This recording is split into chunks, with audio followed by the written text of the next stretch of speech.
இன்ட்ரெஸ்டா பேசிட்டு போராடிக்கும் போது எல்லாத்துக்கும் இன்ட்ரெஸ்ட். என்ன இன்ட்ரெஸ்ட்னா நம்ம ஜாதகத்தை பார்க்கணும் இல்லையோ முதல் நம்ம தெரிஞ்சுக்கணும். எதற்காக தெரிஞ்சுக்கணும் என்ன ஜோதிடர்களுக்கு யாருக்கெல்லாம் ஆவலா இருக்கோ அவங்க எல்லாருமே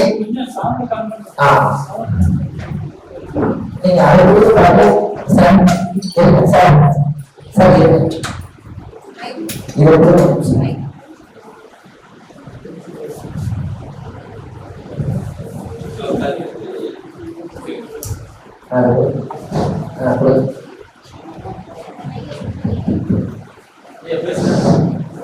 அனைவருக்கும்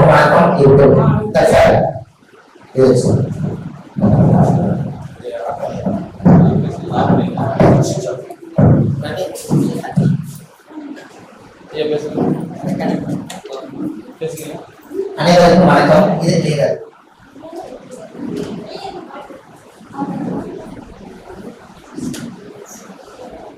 உங்களுக்கெல்லாம் இந்த இடத்துல யாரு கிடைச்சிருக்கிறாங்களோ அவங்களுக்கு இந்த நேரத்துல நான் ஒரு அதிசயத்தை இந்த இடத்துல உங்களுக்கு முன்னாடி காமிக்க போறேன்.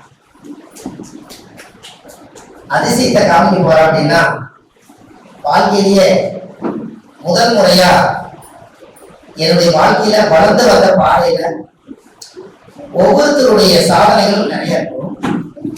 அதுல இன்னைக்கு சிறு வயசுல 13 வயசுல நம்ம அந்த ஜோதிட துறைக்கு வந்து 2 கண்ணும் தெரியாத ஒரு குருட்டு கிளியை வச்சு ஜாதகம் பார்த்துருக்கேன் 3 வருஷமா. 2 கண்ணும் தெரியாத குருட்டு கிளி. அது எப்படி ஒரு விஷயம் பாருங்க. ஒரு வயசானவர் எனக்கு மாமா ஆகிறாரு. அவருக்கு தொழில் அதான் தெரியும். அந்த காலத்துல பெரிய ஜோதிடர்கள்னா பெரிய பெரிய மகான்கள் தான் ஜாதகத்தை கணிப்பாங்க. ஒரு ஏழப்பட்ட மக்கள் எல்லாம் கிளி ஜோசியம் பார்ப்பாங்க. எங்களுக்கு இந்த கிளி ஜோசியம் என்ன பண்ணுது கேட்டீங்கன்னா பல உயிர்களை காப்பாற்றி விடுறது. அது எப்படின்னா இன்னைக்கு வந்து எப்படி வேணாலும் மாறி இருக்கலாம். ஒரு காலத்துல ஆருட பிரசன்னம் அப்படின்னா கிளி ஆருடம் அப்படிங்கிறது ஒரு பிரசனம். ஒருத்தர் தற்கொலை பண்றதுக்காக ரயில்வே ஸ்டேஷனுக்கு போயிட்டு இருக்காரு. அப்ப ரயில்வே ஸ்டேஷன் போகும்போது இனி நம்ம குடும்பம் சரியில்லை, குழந்தை சரியில்லை, வாழ்க்கை சரியில்லை, இனி நம்ம பிறந்து வளர்ந்து என்ன பண்ண போறோம், நாம் இந்த பூமியில இருக்க வேண்டாம்னு சொல்லி மனங்க பாதிக்கப்பட்டு ட்ரெயின் வரப்போகுது. இவர் போய் ட்ரெயின் பக்கத்துல போயிட்டு இருக்கிறாரு. அப்போ அந்த நேரத்துல ஒரு மத்தியான நேரத்துல ஒரு மரத்தடியில ஒரு கிளி ஜோசி உட்கார்ந்துருக்காரு. இவருக்கு என்ன எண்ணம் தோணுதுன்னா நம்ம சாக போறோம், போறதுக்கு முன்னாடி இந்த கிளி ஜோசியத்தை பாஸ்ட் கிட்ட என்ன அப்படின்னு அந்த கிளி ஜோசியத்துக்கு அவர் ஏதோ ஒரு பிரச்சனை வச்சு அந்த கிளி ஜோசியத்தை பாக்குறாரு. அதுல வந்து ஒரு கிளி வந்து சீட்டை எடுக்குது. அந்த சீட்டை எடுக்கும் போது பகச்செல்லாம் வந்து சேர்ந்து ராமர் வனவேசம் போயிட்டு வந்து பட்டாபிஷேகம் பண்ண ஒரு சீட்டு கொண்டு அதுல சாமி படம் வருது. ராமர், லட்சுமணர், அனுமார் எல்லாரும் வந்து இளங்கெல்லாம் மீண்டும் பெற்று ராமர் பட்டாபிஷேகத்துடைய படம் வருது. அந்த ஜோசியர் சொல்றாரு, இன்னும் 2 நாள் கழிந்து விட்டால் உங்களுடைய மனைவி, குழந்தை, குடும்பம் எல்லாம் சேர்ந்து இளங்கெல்லாம் மீண்டும் வந்து நீங்க சந்தோஷமா இருப்பீங்க அப்படின்னு உடனே சொன்ன உடனே அவருக்கு என்ன போச்சுன்னா சாக போற எண்ணத்தை மறந்துட்டார். இந்த 2 நாளே என்னோட மனைவி வந்து சேர போவதில்லை, என் குழந்தையெல்லாம் என்னை வந்து பார்க்க போவதில்லை, அப்ப நான் எதுக்கு இப்ப ரயில்ல விழுகணும்? இந்த பச்சை சாஸ்திரத்துல நம்பி திரும்பி வீட்டுக்கு வந்துட்டார். இங்க ஜாதகத்தை கிடைச்ச ஒரு பலன் சொல்ல ஒரு கிளி ஜோசியத்துல உயிரை காப்பாத்திருக்குது. கரெக்டா இல்லையா? அப்போ அந்த கிளி ஜோசியம் அடிப்படையில இருந்து 13 வயசுல இருந்து இன்னைக்கு 43 வருஷம் ஆகுதுங்க. 30 வருஷமா அந்த துறையில இருக்கும். அதுல 30 வருஷமா இருந்த துறையில சுபமாரிமுத்துன்னு சொல்லி இன்னைக்கு எல்லா இடத்துலையும் ஜோதிடம் பார்த்து எல்லா மக்களுக்கும் நம்மளால முடிஞ்ச உதவி செய்துட்டு வந்துட்டு இருக்கோம். இந்த இடத்துல மட்டும் ஒரு சின்ன ஒரு அறிமுறை என்ன அப்படின்னா, எனக்கு 2 குழந்தைகள், எனக்கு 2 பசங்க, ஒண்ணு பிரவீன்குமார், ஒண்ணு விஷ்ணு. இது இந்த குரு இதுல வந்து அவர் வந்து என்னுடைய மகன் இந்த இடத்துக்கு வந்துட்டார். அதை முதல் உலகத்துல இங்கதான் அரங்கேற்றம் பண்றார் பிரவீன்குமார் ஒரு சார். இது என்னுடைய வாரசு.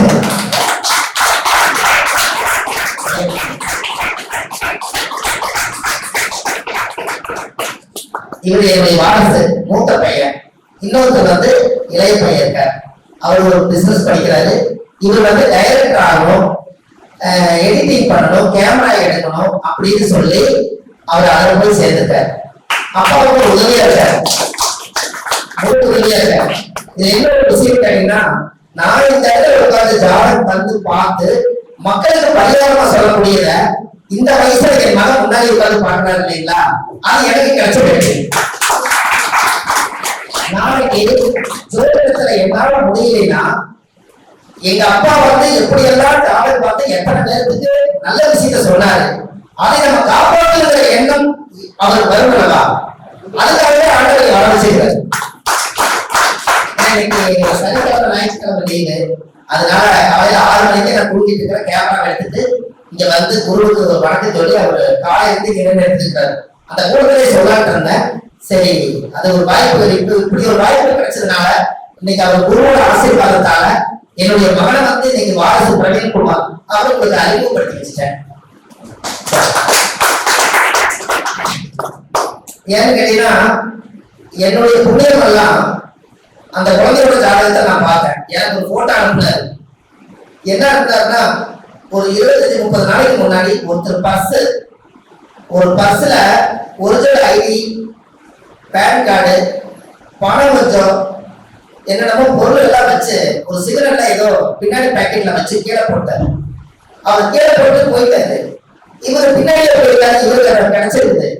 எண்ணம் என்னன்னா, யாரோ ஒருத்தர் கஷ்டப்பட்டு இவரோட purse, ID, original passbook, password எல்லாமே இருக்குது, எவ்வளவு தத்தளிப்பாருன்னு சொல்லி அவர் போய் போலீஸ் ஸ்டேஷன் கொண்டு போய் ஐயா கீழே கடத்த கொண்டு போய் கொடுத்தாரு. அப்புறம் அந்த கூட்டு கேட்க இது தாலுகா ஆபீஸ்ல கொண்டு போய் கொடுங்கன்னு சொல்லலாம். அப்புறம் இவர் தாலுகா ஆபீஸ்ல போய் அப்படியே கொடுத்துட்டாரு. அப்புறம் அந்த நம்பர் எல்லாம் போட்டு பார்த்து அந்த நம்பரை முடிச்சு அவரை கூப்பிட்டு கேட்டா, கரெக்டா அவர் இறந்தவருக்கு மீண்டும் இவர் மூலியத்துல அவருக்கு அது கரெக்டா போலீஸ் கூப்பிட்டு, இவர் தான் உங்களோட பர்செல்லாம் எடுத்து வச்சிருந்தாரு, சரியா இருக்குதான்னு பாருங்க அப்படின்னு பார்த்து சரியா இருக்குதுன்னு. அப்ப அவர் போலீஸ்காரர் முன்னாடி ஒரு இன்ஸ்பெக்டர் நினைக்கிறேன், இன்ஸ்பெக்டர் முன்னாடி இவர் நின்று ஒரு போட்டோ எடுத்து இந்த மாதிரி ஒரு நல்ல மனிதனை நின்று முதல் இழந்ததை திருப்பி கொடுத்து தந்துருக்கிறார். அப்ப நான் நினைச்சிட்டேன், நாம் செய்த புண்ணியம் நம்ம குழந்தைக்கு போய் சேரும்னு சொல்லுவாங்க. அவரை எடுத்துட்டு வந்து வீட்டுல வந்து பணத்தை எடுத்துட்டு அந்த காலம் தூக்கி போடலாம், ஒரே நிமிஷம் போடலாம். அது ஏன் கொண்டு போய் இவ்வளவு ரிஸ்க் எடுத்து அவர் பண்ணார் அப்படின்னு சொன்னால், நாம புண்ணியம் செஞ்சுக்கிட்டு இருக்கா நம்ம குழந்தைகளுக்கு பாஸ் ஆகிட்டே அதெல்லாம் ஒரு சில நேரத்துல இது கிடைக்குது. அதனால நம்ம இந்த விஷயத்த சொல்றோம்.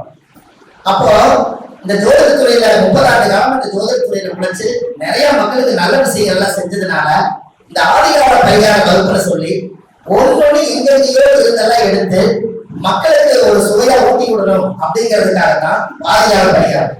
இப்போ பாருங்க, அரிசா இருந்தாரு இல்லையப்போ அரிசா இருந்தாரு. அவர் என்ன சொல்றாருன்னா, இப்ப அவர் மேல சொல்லிட்டு இருந்தார், என் பிள்ளைக்கு கல்யாணம் நடக்கலையே நீங்க கவலைப்பட்டிருந்தீங்கன்னா, யாரோ ஒருத்தருக்கு கல்யாணம் ஆனா அந்த ஊருக்குள்ள பத்திரிக்கை வைக்கிறதுக்கு வீடுகள்லாம் தெரியாதுங்க, உறவினை எல்லாம் எல்லாரும் இருப்பாங்க, உறவினை வீடெல்லாம் தெரியாது, எனக்கு கொஞ்சம் காமிங்க அப்படின்னு சொன்னா, உங்க வீட்டுல கல்யாணம் நடக்க மாட்டேங்குதுன்னு நீங்க நினைச்சிட்டு இருந்தீங்கன்னா, அவங்களோட போய் அந்த ஊருக்குள்ள பத்திரிக்கை வைக்கிறதுக்கு அவங்களோட கூட ஒரு நாள் கூட போயிட்டு வாங்க. கூட போயிட்டு வந்தீங்கன்னா எல்லா வீட்லயும் போய் பத்திரிக்கை வச்சு தண்ணி குடிச்சிட்டு டீ சாப்பிட்டு வருவாங்க. அப்ப இந்த கல்யாணம் ஆகாதவங்க கூட போனாங்கன்னா, இந்த பக்கம் நிக்கிறவங்க பத்திரிக்கை கொடுக்கும்போது என்ன சொல்லுவாங்கன்னா, நம்ம வீட்டு கல்யாணம் நேரத்திலே வந்ததுன்னு சொல்லுவாங்க. அப்ப இவங்களும் நம்ம வீட்டு கல்யாணம் ஆயிடுவாங்க, இவங்களையும் கூட வச்சுக்கலாம். அவங்க சொல்றது நம்ம வீட்டு கல்யாணம் எல்லாம் குடும்பத்தோட கல்யாணம் பாருங்க. அப்ப இந்த கூட போனாங்கன்னா இவங்களுடைய யோகை இவங்களுக்கு வேலை செய்யும். பூவோட சேர்ந்து 4 குழந்தைங்கிற மாதிரி ஒரு எளிமையான பரிகாரம் இதெல்லாம். அப்போ அந்த கல்யாணம் ஆகாம யாரெல்லாம் இருக்காங்களோ அவங்கள வந்து அவங்களுடைய குடும்பம் அந்த திருமணத்துக்கு கூட போகணும், திருமணத்துக்கு உழைச்சு கொடுக்கணும். அப்பதான் அந்த ஜாதகத்தில் இருக்கக்கூடிய சுக்கரனுடைய தோஷம் பத்தியா. அப்போ ஒருத்தருடைய ஜாதகத்துல ஒரு கல்யாணம் நடக்கிறதுக்கு எந்த கிரகம் தாமதமா இருக்குன்னு சொல்லுங்கப்பா. எந்த கிரகம் ஒரு கல்யாணத்துக்கு தாமதமா நடக்குன்னு சனி காரணம். ரைட், சனி. அப்புறம் கேது கேது. அப்புறம் குரு. சரி ஐயா, நீங்க நல்லா பாருங்க. ஜாதகத்துல எந்த கிரகம் கெட்டுதோ அந்த உறவுகளோட நீங்க தொடர்பு வச்சுட்டீங்கன்னா அந்த கிரகத்துக்கு உயிர் வரும். இப்ப அத்தை நான் மூத்த சகோதரியா? எனக்கு அத்தை மூத்த சகோதரி சுக்கரன் இல்லாமா? சுக்கரன் மூத்த சகோதரி தானே? சுக்கரன் அத்தை தானே? அத்தையோட உறவு நம்மளுக்கு வேணும்னா ஜாதகத்துல சுக்கரன் கெட்டு போச்சுன்னா அத்தை வீட்டுக்கு போய் வந்தீங்கன்னா சுக்கரன் வேலை செய்யலாங்க. புரிஞ்சுங்களா? அத்தை வீட்டுக்கு போய் அத்தை நல்லா இருக்கிறீங்களா, சாப்பிட்டீங்களா, ஏன் உடம்புலாம் இழைச்சு போச்சுன்னு கேட்டீங்கன்னா அவங்க மனசு இழகிருச்சுனாலே உங்க ஜாதகத்துல அத்தைங்கிற சுக்கரன் அது வேலை செய்ய ஆரம்பிச்சு. அதுக்கப்புறம் கல்யாணத்துக்கு நாள் முடிச்சு பாருங்க, கல்யாணத்துக்கு பொண்ணு பார்க்க போகும்போது அவங்களுக்கு தடையே இருப்பாரு. அப்ப எந்த கிரகம் கெட்டுதோ அந்த கிரகத்தினுடைய காரகத்தை நீங்க இயக்கணும். இப்போ 9 கிரகத்தை இயக்கலாமா? இன்னைக்கு 9 கிரகத்தை இயக்கலாம். ஒரு நாள் வாழ்க்கையில எழுதாதீங்க.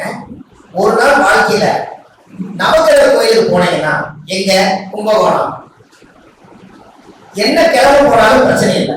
அந்த கோயில்ல ஒரு தேங்காவோட சாய் விட்டு அந்த சாமியோட பார்வையில வெளியே போய் உன்னோட மண்ணை நான் எடுத்துட்டு போறேன், எனக்கு நீ ஆசீர்வாதம் பண்ணுன்னு சொல்லி அந்த மண்ணை எடுத்து சாமி முன்னாடி வச்சு பூஜை பண்ணி அந்த மண்ணை எடுத்துக்கங்க. சூரியனார் கோயிலையும் மண் எடுங்க, சந்திரனார் கோயிலையும் மண் எடுங்க, செவ்வாய் பகவான் கோயிலையும் மண் எடுங்க. எல்லாமே தெய்வத்தை கேட்டு 9 நவகிரகத்தினுடைய மண்ணை நீங்க எடுத்துருங்க. வீட்டுல வந்து ஒரு மண் கலையத்துல அதை போட்டு 9 கிரகத்தினுடைய மண்ணையும் போட்டு உங்க குழந்தைகளுடைய மண் எடுத்துட்டு வந்து அந்த கலசல் போட்டு அதுக்கப்புறம் ஒரு காப்பர் தகுதி இல்லாட்டி வெள்ளி தகுதி வாங்கி உங்க ஜாதக கட்டத்தை அதை எழுதி உங்க நேரப்படத்துல எழுதி எந்தெந்த கிரகங்கள் எந்தெந்த ராசி கட்டத்துல இருந்து எழுதி நீங்க அந்த 9 நவகிரகத்தினுடைய மண்ணுக்குள்ள அந்த கலசத்துல வச்சு இதுக்கு மேல நீங்க தேங்காய் வச்சு டெய்லி அதை பூஜை பண்ணுங்க. நவகிரக தோஷம் கிடையாது. இப்ப நீங்க 9 நவகிரக கோயிலுக்கு அடிக்கடி போக முடியாது. உங்க ஜாதகம்